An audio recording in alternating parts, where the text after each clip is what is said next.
PT. First of all, they're supposed to be hot because it was freezing in here because the heat was broken. And it's -6 degrees outside. They came, it was just like bubble tea with no bubbles in it. And they tasted like rubber. When you say it tastes like tires, yesterday I've never heard of this expression before in my life. Didn't it? What? You sip one of those, you're like, I could lick a tire right now. 100%. And then to make it worse, Ty ordered, 15 packets of actual tea bags, and we never did drink them because we don't have a cup. Yeah, because we don't have cups. So that was I have a microwave, but not a cup here. Yeah, that's your fault. And you should ask. You want me to get glass cups? Any kind of cups, dude. We can make a cup, bro. They just failed. And this time you didn't bring any in and out to us, not once. Like you're slacking. Because Gordon's driving me around. Oh, that's why. Yeah, that's why. We understand little laziness. That's a strike for sure. Hey, let's talk about some head position.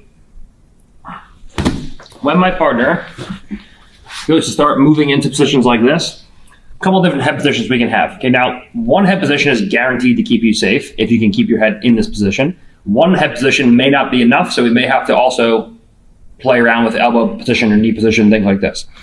The one position that you're guaranteed to be safe from is safe from the buggy is if you can keep your head over their shoulder. There's no way that they can go into a buggy. In order for this move to work, her left hand has to come over my head, and now she has her tricep on my left ear rather than her bicep on my right ear. So from here, now she can start taking her leg up, her hand down, and she can start going in and trying to lock underneath her leg. Okay. So from here, when I'm in side control, what I want to look to start doing from this position is if I know someone has a good buggy and I'm in side control, I just take my head and I just glue it down to the floor. Okay. So number one, this makes it hard for her to pummel her hand inside my jaw, inside, to start going in for escapes. And number two, it makes it hard for her to start going for buggies. So as she goes to start taking her head up, I just play in this position with my head down nice and low. And now when she goes to start going in for buggy, she's getting to begin to start because of the fact that my head is in proper position and my head is over the shoulder rather than under the armpit. If I see that from here, she goes to start taking the hand over, immediately what I'm going to look to start doing is driving my head up so that my head drives up towards my partner's center line over the head. So as she goes to take her hand down and her legs up, I just move into situations like this. Okay, where now, from here, it'll be easier for her to move her hips because I'm crowding the head. So if she wants to start shrimping away, it'll be easier from this position. But I can start doing things like unlocking my hands and shortening my elbow, which we'll look at in a second. But my head moving up is much better than her pushing my head down and ending up here. Okay, now, if she's super flexible and super long, she can still bring her hips up from here, and she can still sometimes lock it in from this position. But it's much better than just her pommeling in, and now my head's just crushed down, and my right ear is almost touching my bicep, and now she can start throwing her legs up. So if I feel like she does beat me from here, and I'm just moving my head position, I immediately start crowding and looking to move my head up nice and high. So now when she goes to push my head down, it's at least a little bit harder for her to play. So two positions is one, my head is over the shoulder, I'm guaranteed to be safe. And if my head is underneath the armpit, I'm at least trying to walk her arm up as high as I can towards the head, so it's harder for her to start feeding her leg inside of her legs. I couldn't do it all that you. I know, it's jacked. In the hips. No, the truth is me and Ty are sick of you. That's the truth. That's the truth. Just go on. People need to know. She's just having a sugar rush. Okay. Now, let's look at a situation where our partner's flexible. We're still worried. Maybe we can't bring the head up as high as we want. Maybe we bring the head up nice and high, and we pin her arm up nice and high, but the hips are coming up. She's super flexible, has the ability to start inverting, whatever the case is, and we start to run into problems from here. Okay, understand, and in order for this move to work, your head has to be underneath her armpit, and your hand has to be trapped on the outside of her hip, so she can actually enact the karagatame from here. Right? So if my head coming up, when she starts getting her arm up nice and high, if my head coming up and pushing this arm up nice and high is enough, great. Sometimes it won't be enough. Whenever I see, I still maybe, I'm training with someone and they just keep hitting it on me, one thing that's guaranteed to keep you safe from this position is to pin the hips. Now, I can do this in a variety of different ways. The one way that I can do this is I can start taking my right knee across her hips. So the second she goes to start throwing her hips up from here, I can just take my right knee across her hips, and I can connect my knee and elbow like so. Okay.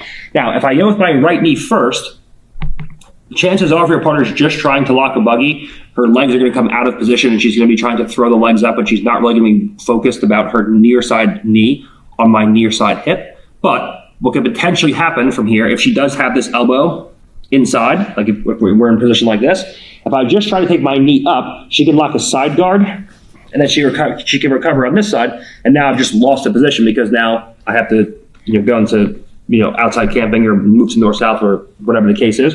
But it's more likely that I lose the pin completely if I go with my knee first. So the easiest thing to do to avoid your partner locking side guard and avoid your partner locking in a buggy on the far side, because we have near side pin escapes and we have far side submissions, is by taking my elbow and just shortening it and putting it on my partner's hip. Okay? If she takes her arm up nice and high, over, and goes to start coming up and throwing those legs up, and we just go into this short elbow, when she tries to lock a buggy from here, I don't care what she does. Number one, the hips are always going to be pinned from here. And number two, even if by some miracle she could lock up the actual mechanics to actually start locking her legs in place, you have your shoulder is not involved in the strangle anymore. I have all this space. So not only does it keep her hips pinned, but even if she was able to actually lock the buggy from this position, she wouldn't be able to strangle me because my shoulder is not involved in the strangle, which is necessary for any katakatame. So from here, we can just pin the hips. We can just start separating my partner's knees and elbows. So now when she goes to start locking up, we can just separate like so, and we can play. Okay. Now, once we have the hips pinned, we can also start taking our right knee up. So from here, when the hips are pinned, and we're in positions like this, we can start taking our right knee up to our right elbow. So if she tries to lock side guard from here, go ahead. We can start moving into situations where now we can start coming across. We can start moving into situations where we can try to start mounting. We can do all kinds of different things from here. But there's a couple different ways that guarantee that you remain safe from this position. Number one is if your head is over the shoulder, you're guaranteed safety. Number two, if your head comes below the armpit and she takes her hand over your head, pinning the hips while raising the head is guaranteed safety. Anytime I shorten my elbow, I'm guaranteed to pin the hips, and if by some miracle she still can lock it, you have all this space. The number one thing you need for katakatame is that one side is cut off by a strangle arm, and the other side is a strangle via the shoulder. If your shoulder is not involved in the strangle, then there's no finish. So from here, I just shorten the elbow, and I just put my elbow across the hips, and there's just no strangle to be had. Okay, so you're guaranteed to be safe if you pin the hips, if your partner does get the head nice and low underneath the armpit. Okay, so pinning the hips, keeping the head above the shoulder, or pinning the hips when your head comes below the armpit are two guaranteed ways to just keep you safe and avoid the whole position altogether. Moving to north-south. Go on. Oh, Tell them. it's minus 10 Give degrees them a tour. inside. Little bear. It look like I belong to a motorcycle gang. You look like a park ranger. It is just this clip. Where put on that? Okay, just this clip. Right. What do we do? Okay, down. Okay. One of the ways that we can easily mitigate any like further threats of this buggy is the second we feel that someone's going to do it is we can either of course start migrating into mount with the shin mount like we looked at before, or the second that we see she goes to start moving into this position, we just shorten the elbow. And now right from here, as she goes to start strangling me, we just take the hand on top of the head. Now as she goes to start throwing her legs up, we can just take our hand across to the near side hip, and now we can start walking into a north-south position, and now we're completely safe from any kind of buggies and follow-up attacks. So if you feel like you're just dealing with someone who is going to go for this move and you just are afraid of it, just either go right to mount or to north-south and just stay away from side control. Okay? Or if you are going to play in side control, make sure that you have good head position, make sure you have good elbow position, and make sure that it can't start trapping your hand and your head between their legs and their elbow and looking to go for that buggy chemical company. All right, so now let's look at late escapes. My partner actually does lock this up.